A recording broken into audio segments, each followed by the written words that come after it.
14. And I'm going to start again with verse 6. We kind of dabbled in that a little bit last week, but I want to go back and start there. I'm going to read down through verse 9, and then we will come back and discuss that. And I saw another angel fly in the midst of heaven, having the everlasting gospel to preach unto them that dwell on the earth, and to every nation and kindred and tongue and people, saying with a loud voice, Fear God and give glory to him, for the hour of his judgment is come, and worship him that made heaven and earth and the sea and the fountains of waters.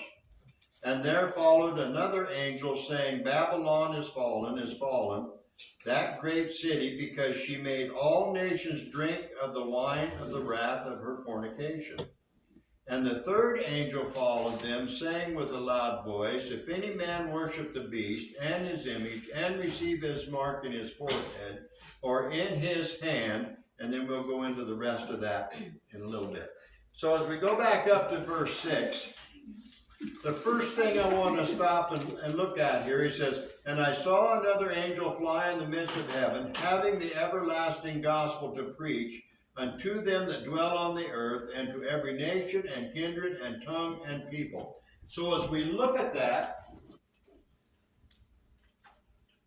when we look at that everlasting gospel, for me, when I look at that word everlasting, it's the last gospel that's going to be preached. And so, someone run back to Matthew chapter 9 and look at verse 35 before I do this. And 9, verse 35. You all know that by heart, right? And Jesus went about all the cities and villages, teaching in their synagogues. And what was he teaching? The gospel of the kingdom. Oh, new pin.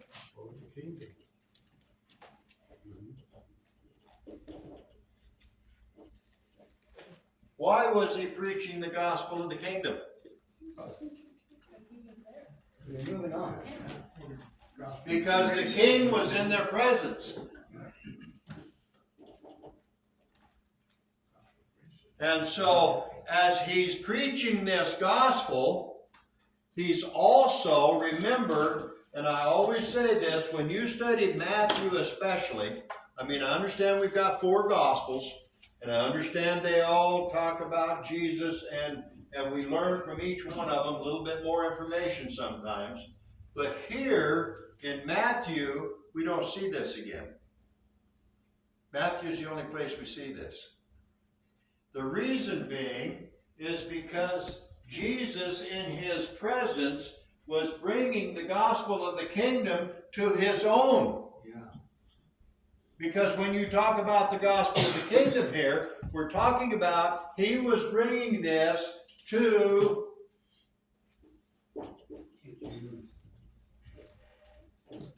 with a couple of exceptions. And you've always got to put that in there. Otherwise, I'll tell you what the first thing's going to happen is, Pastor, you know, so-and-so here, they didn't see that. Or, you know, you're going to get something. I'll tell you a good example. We will look at just this, Jews only. And I know of 2 examples in Matthew where Jesus went to Gentiles. So we'll just get it off the table to start with. One was the Roman centurion. Remember who that was? How many of you have been watching The Chosen? Season 4. What was the Roman's name? Gaius. Okay. The other one was where the woman met with Jesus and said, even the crumbs are for the dogs. Yeah. And he said about the same thing to her that he said to Gaius, so much faith. But that's the only 2 exceptions that I know of. so turn over to Matthew chapter 10 and start with verse 5.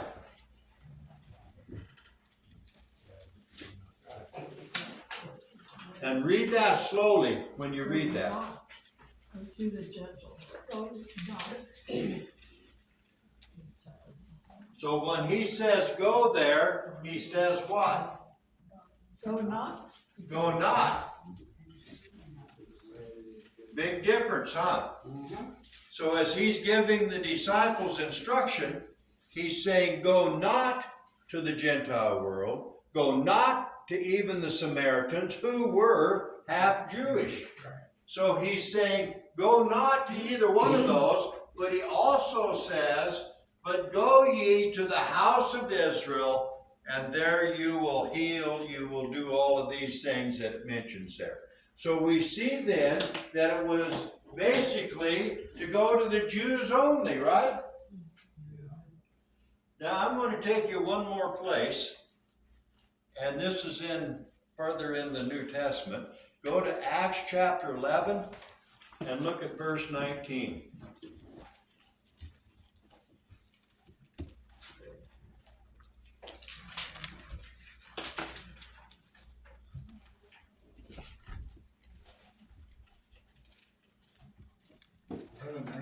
Yeah.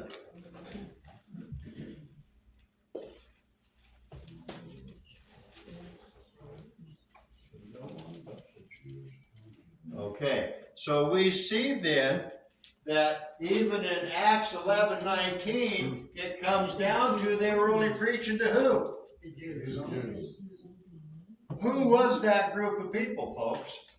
The Jews. Those that were scattered. So now, if you go to James chapter 1 and look at verse 1,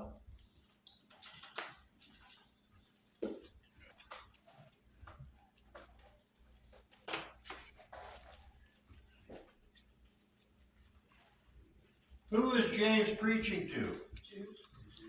12 tribes which were scattered. To the 12 tribes that are scattered. Who had 12 tribes? Jews. Who were scattered? Jews. The Jews. Now, don't turn there, but if you go to Peter, 1 Peter, you'll find out he's preaching to the same ones. So, as we see this, and we see this gospel of the kingdom, what do you think the 144,000 are going to be preaching for the very next thing that's coming? Kingdom. Kingdom. The king's coming. Because remember, here we are. And the very next big thing that's going to happen is the king is going to come down to set up his kingdom for 1,000 years. So when we go back to Revelation 14 now, I know that's a long way around, but I only need to prove a point. Look at what it says here in verse 6 again. And I saw another angel fly into the midst of heaven, having the everlasting gospel. This is going to be the last gospel, folks. Where are we at in timeline here? In timeline, Are we in the second 3.5? yes, that's what they're talking about here is the second 3.5. I have to keep my thoughts straight because later in chapter 14, we're going to be in the first 3.5. Okay, so this is the second. I'm just trying to make some notes here to Okay, kind of keep where we're at. yeah, That's what Revelation says though. It goes from then, tomorrow, today, yesterday. yes. And so we see then that right here in the second half, when we get down there to verse 9, that's the ones that's going to take the mark because the first half, remember, is going to be Israel able to set up their temple. But now when we get into this second half, no go.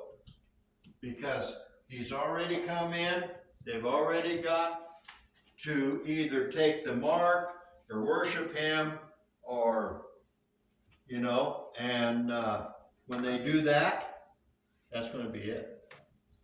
That's going to be it. Questions or comments before I move on? hope I don't get this too far out of point here. So, right here, the angel in the midst of heaven, having the everlasting gospel preached unto them that dwell. Can I go back to Colossians just for a minute? Yeah.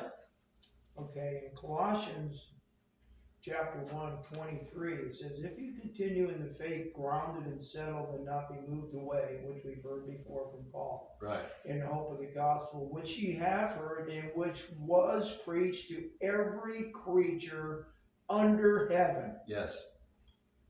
That's happening right now. Every creature. Yep. Every creature. Real quick, go back to John chapter 1, Gospel John chapter 1, verse 9. And there's where you'll find the answer to that. Because John chapter 1, verse 9. Gospel John chapter 1, verse 9. And that's where you'll find the answer to that.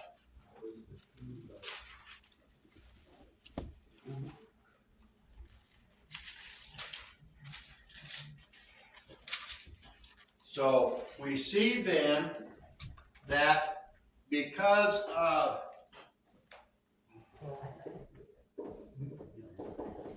which we will get into a little bit later as we get down a little bit further into Revelation 14. But we see then that the 144,000 plus the two witnesses are starting back here. But they're going to bring that everlasting gospel to the end. Okay. So we've got this, when you look there at John chapter 1 verse 9, it talks about the light that cometh into every man.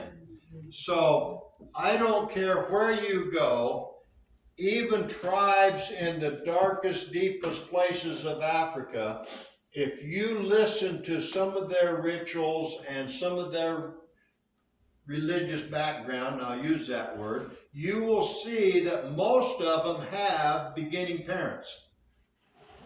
Most of them know something that in their past was the beginning. And it's like I said last week right here, if you took one of those little children and their mother or father was standing here and said, leap into my arms, you think they wouldn't do it? Sure. They would have all that trust. Even though they may not realize, mom or dad may not catch me. But like I said last Sunday, when you came and pulled out that chair, did anybody question if it was going to hold you? You sat right down in it, didn't you? You knew, without even thinking about it, that that was safe. And so, you know, I think every child, and I think you can see all kinds of witnesses about this all through our history, and that is children that find themselves in a very precarious situation may say that somebody was there with them. I never will forget one time there was an article, that's all I read about it, but there was this little girl and she was home alone and an intruder came into the house. She hid behind the couch and she said Jesus was there with her. But the intruder came in and left and never disturbed her. You have 6 Israeli soldiers, and if I'm not mistaken, it was back in the 6-day war, was caught behind the enemy lines. And they prayed, and they prayed, and they prayed. And their answer was, just get up and walk back home. They walked right by guards and everything else, and nobody recognized them. So you know there's things that happen even in our lives. You can call it a miracle if you want or whatever. I'll give you that example. Ken and I thought both of us might be dead at the same time. I was coming down Hayes Hill with a load of logs. He was coming out of Grants Pass with a load of goods in another truck. A car had pulled off the road there by Slate Creek at the bottom of Hayes Hill. And as we were almost to meet, that car pulled out between us. Now, I was ready to meet my maker. And I figured it would cause all three of us to wreck. But somehow, that car shot out of there. I never seen the car again. And we went, whew, what was that? What was that? I don't know. I feel that it was our guardian angels, and, you know, because I'm telling you, that car disappeared. I was driving a long nose, and that car disappeared from out that radiator. I was driving a cab over and it still couldn't hear. Yeah. I think it would be neat if somebody made an app sharing miracles, because we all have them, I'm pretty sure, in our lives, and we don't say them, and they're so amazing miracles, you know. Yeah. And so, Share them, I think it would be cool. you know, I think we can all experience God. And I think we do. This was way back. So, you know, but I think a lot of people are going to experience God when this happens. I mean, I understand and I know when we look at this, that the majority of the people believe that there probably won't be enough of us out of here that people will even hardly notice. This is why it's so important for times like this. This is why it's so important that we have families of God, so we're not by ourselves. So we do have others praying for us. So we are actively seeking God. This is why we have Bible studies. This is why we have sermons. All of this is to prepare your soul. You ever notice an airplane at an airport? If they ever want to know how many people are on there, they never say people. Souls. How many souls you got on board?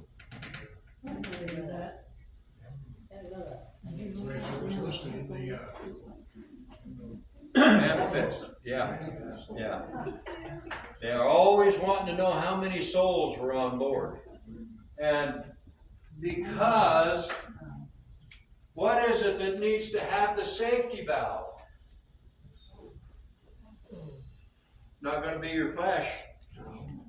Your flesh is already represented as what? Sin. Your flesh will never go to heaven, folks. Your flesh will never leave this earth. Even when we go back and look at Enoch and we look at Elijah, they were translated out of here, but their flesh never stayed here. You want to know how I know? They didn't have a spacesuit on. That flesh would have been burned up on the way. Either way, that flesh was going to be burned up and it was going to stay here in this atmosphere. But the soul, absolutely. That's what survives. What do you think we are here as ministers, as teachers to do? Your soul. It's not your flesh. Your flesh is already gone, folks. Thank heavens, when I get into heaven, if I'm going to be in my 30s, I may only weigh 178 pounds again. And I may not have these little dark spots on me anymore either. I may not have a turkey gobbler here anymore either. So, but we see then, as we look at this, when I'm preaching or I'm teaching, it's not to save your flesh, folks. Our concentration is right here.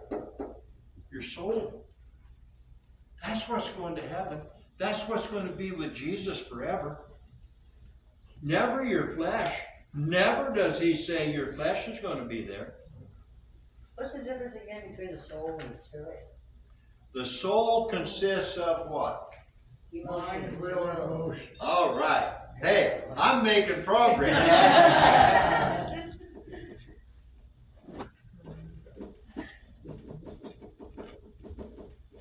So that's what your soul consists of, is your mind, your will, and your emotion. Turn back with me, hold your place there in Revelation. We'll probably start this all over again next week. But turn back with me to Luke chapter 16.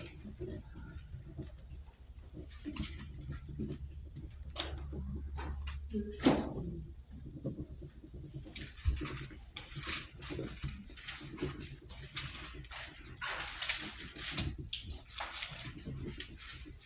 I just want to show you what I'm talking about here, because you see, folks, as long as we are in a study, it doesn't matter where or what. The matter is that we're still learning. So we look here in verse 19. Well, let's just skip down. Let's just cut to the chase. Let's jump down to verse 22. And what does he say here? And it came to pass that the beggar died and was carried by the angels into Abraham's bosom. The rich man also died and was buried. Period. So, where did his flesh stay? On the earth. Right here. He was buried. So his flesh stayed here. I never realized that so much as it was when I had my first open heart surgery. I shouldn't say first. When I had my open heart surgery.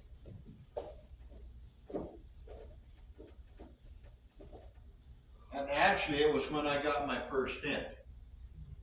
Because as I'm laying there, they're talking to me. And you're laying there like this. And they got stuff in this arm and stuff in this arm. Anyway, I could see 4 monitors up here, which they don't do anymore either, which irritates me because I thought it was interesting. But as I'm laying there, I'm watching this little thread go up like this, and it's all over, and here's all these rivers running off of it. And so as they're up there and they got these 4 monitors, well, one of them shows a picture of my heart. And so you see all of these little rivers, which are arteries and veins. And so they stopped right in here someplace. And they said, okay, you're going to feel warm inside. And what that's going to be is you'll see up here on this monitor a little cloud.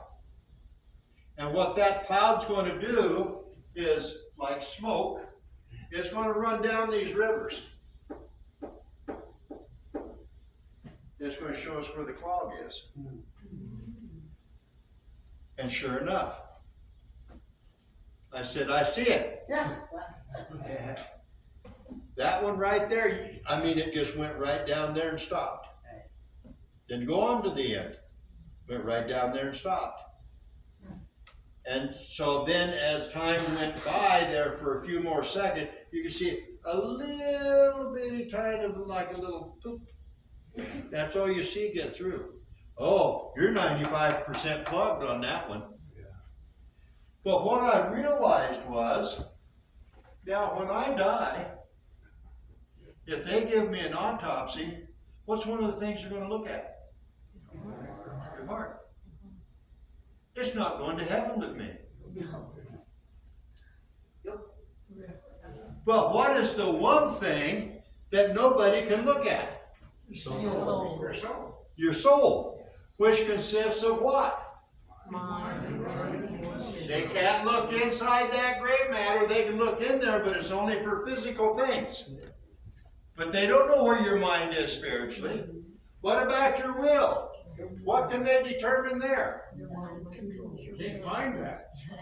Where do they find that? Where do they find it? Because it's in the soul, and the soul is no longer there by the time you get to that autopsy. And what about your emotion? Same thing. Apparently they all have a little bit of weight to them, because as soon as you die, we lose it. You Function, lose, and everybody, no matter how much you weigh, how big you are, it's the same amount. every time. Because how much could your mind weigh? You're not talking about the gray matter now. Right. We're talking about our functioning things. Right. Yeah. What about your will? Exactly. Your emotion? You see, it doesn't weigh that much. The weightless. Yeah, almost. But that's exactly what that small amount of weight is when you die. Okay, so this guy was buried. But as we move on here, in verse 23, he says, and in hell he lifted up his eyes. Oh no, wait a minute. You just told me, Pastor, that his body was still there. You still have to have that shell around. How do I know that? What is going to be resurrected in the last days, folks? A new body. A new body. So you can see, because where is it you see? In your mind. Right. When I go like that and you look, that's emotion. But it may change when I go like that again. You may not look because you see me doing it. But your emotion can change with the very same circumstance and have a different one. So we see here, he says, and in hell he lifted up his eyes, being in torments, and seeth Abraham afar off, and Lazarus in his bosom. He could see so good now he knew the name of that beggar that was down there at his gate. That he probably never stopped to watch the dogs lick his sores as he went by. But it goes on. And it says in verse 24, and he cried and said, Father Abraham, have mercy on me, and send Lazarus, that he may dip the tip of his finger in water and cool my tongue, for I am tormented in this flame. You think any flesh would be able to survive a flame? No. So it's his soul that, when you're always hearing me talk about the inner man, that's exactly what's there. That's what that soul is, that inner man. This is just a covering of that. That's all this is. That's why it's temporal. That's why it's got to go. So basically the spirit, because she asked what's the difference between the soul and the spirit. So basically spirit is flesh. Or is there more to it than what to describe spirit? Spirit, It's we the have to go life. back to Genesis for Okay. spirit. That's the life of God. That's the breath of life that God put in us. Now, that life entered into flesh. Because you see, when God created man, and he's laying here in that dirt, all fashioned out, he could do nothing. He knew nothing. He experienced nothing. He's still just dirt. He just fashioned into something. Well, it's exactly why Jeremiah had to go to the potter's house. That gob of clay he took off the shelf up here had no purpose at the time other than to be clay. That's what that flesh was. But as soon as Jesus bent down and breathed that spirit of life into him, then he could rise up. Now he had life. Are you somebody still in John? I'll be there. Go to John chapter 4, Gospel John chapter 4, verse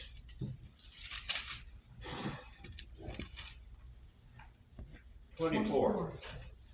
John chapter 4, verse 24, I think it is. God God is is spirit. Huh? God is spirit, and they that worship him must worship him in spirit and in truth. Okay, so we see then God is spirit. But God can talk, can he not? God can see, can he not? That's the spirit. So the relationship is soul and soul and spirit. The spirit's that bang when when the fetus in the, or the egg in the sperm meet. Yep, that's it. It's So we see then that there's a relationship. Now we can see when we look at that soul, and that mind, and that will, and that emotion had to be put in there as well in order for life to come into that flesh. So we see then here he says, Lazarus, that he may dip the tip of his finger in water and cool my tongue, for I am tormented in this flame. Now, when judgment is passed, folks, and those that did not worship God, did not accept the fact that Jesus died, was buried, and rose again, which is in different stages. Here again, you got to understand, when they started out, what did they have to do? Confess that Father, he was Father. faith. Believe. They had to believe God for what he said. Noah believed God and he counted it unto him as righteousness, because Noah built an ark out there in the middle of summer. Abraham had faith. Abraham had faith. He left his country to follow God. You and I have faith. Why? Because we left this life and we are joined to a new life. This is why where we are today is so important. But what we always have to remember now is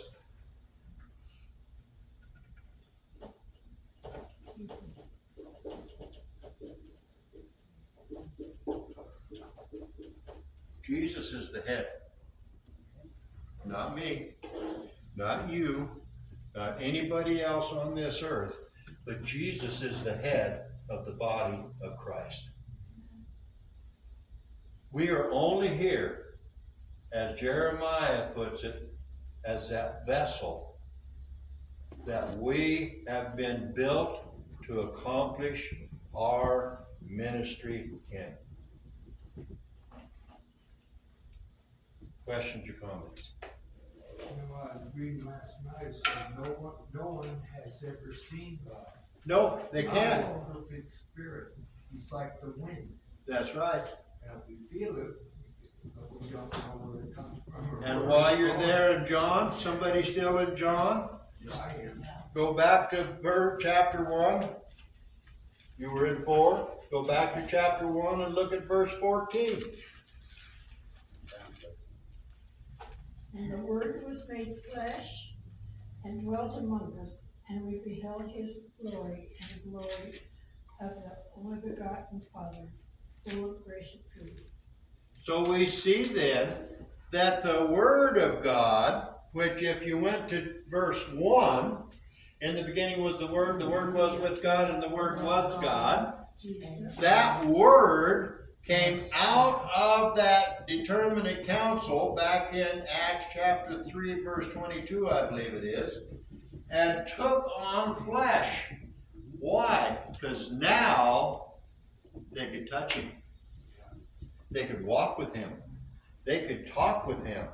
And he could bring something new to the world again. And we needed that. Yes, we did. Because the old was not completing. The old was not there to finish. The old was only there to do one thing. Do you remember what that was? What's the one thing the law was there to do? Convict us of sin. Convict us of sin. conviction. That's what the Old Testament was there for. But when Jesus died on the cross as that perfect lamb sacrifice, now we had our way to heaven. The same way that Abraham had it. The same way that Noah had it. The same way that Adam had it. They believed God. We believe Jesus died, was buried, rose again the third day, and therefore, when we believe that, we will be with him forever. But, and here's the but, we have to take it from all of this we study, all of this we read. We have to take all of this. It's stored in here, but we have to take it from here and put it here. Now, I know I'm looking at my heart, and you're looking at me and saying, no, not your heart as the pump station, but that heart of man, which is that connection with the soul. And the soul is battling between the flesh and the spirit.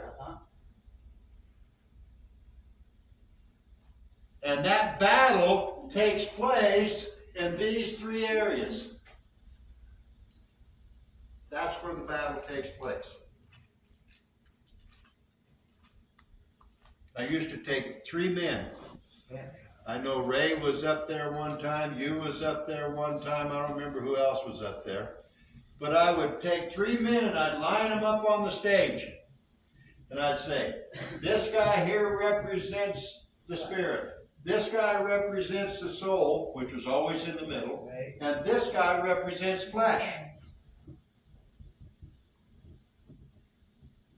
There's only one way that what you see here in the middle is going to go to heaven, is if the connection is with the Spirit.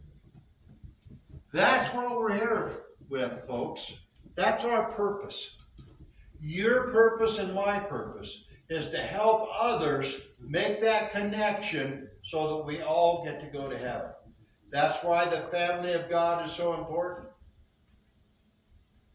I'm going to tell you, if you want to go out here and sit on a stump and try to do it all by yourself, you're going to get tired in a hurry.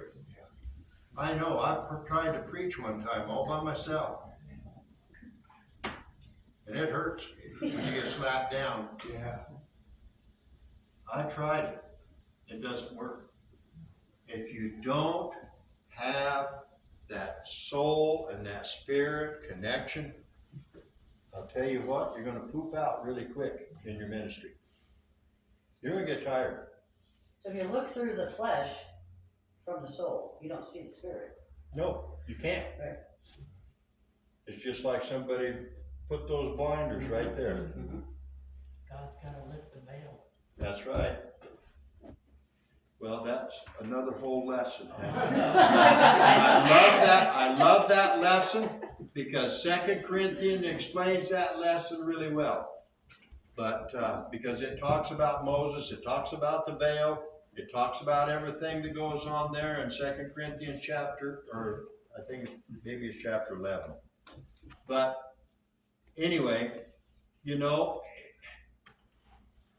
we're important, folks. You know that pitch that was on the outside of the ark? You know who that represents? Yeah.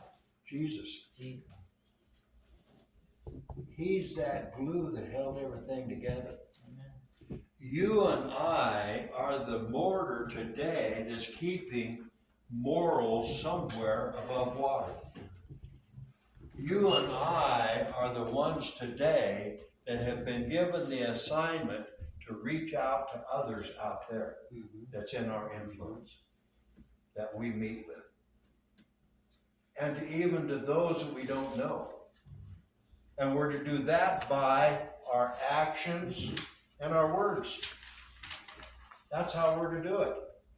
If I go to work tomorrow morning and I'm still a logger and I'm down there in the brush and I'm talking like everybody else, they're gonna look at me and say, why do I need to go to church? He sounds just like us. So if he's saved, we're saved. I don't need to go to church. I act just like him.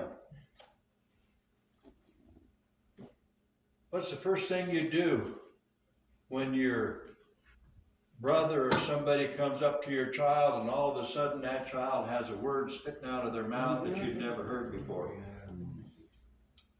Oh, you need to not say that in front of the kids. You see what I'm saying? They get their ideals from us as well, and those around them. So we are so important, folks. I cannot tell you how important each and every one of you are. Number one, you're God's child. Number two, God has made you. Number three, you will or will not be with him for all eternity.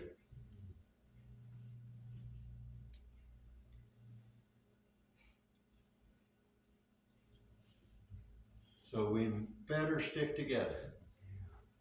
Because I tell you what, if we're alone out there, there's more sharks out there than what there are in here.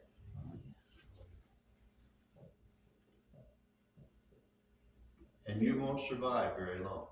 We need the togetherness, so whenever we slip, then we're together and it helps us get back online. Well, and prayerfully, because either somebody will let us know we're slipping, or we will realize it ourselves and we realize we need to go and share this and get back on track. Philippians 4:13, folks. I can do all things through Christ. And then you go to 1 John 4:4b.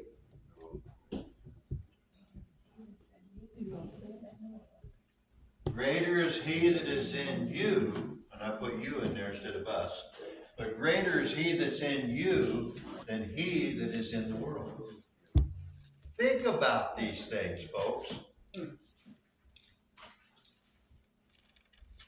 And you go to 1 Corinthians 10, verse 13. These were on my mind because I just shared them with Randy. I left him some verses up there, and those were the 3 verses I left with him. There hath no temptation taken you, but such as is common to man. You're not there alone. It's common to people to have the same problem you're in. But God is faithful, who will not tempt you above that you are able, but who will with the temptation also make a way for you to escape. Now think about that. I bring up Joseph all the time. Fast on his feet, I'm telling you. Potiphar's wife had him by the coat, and he just slipped right out of that coat and kept right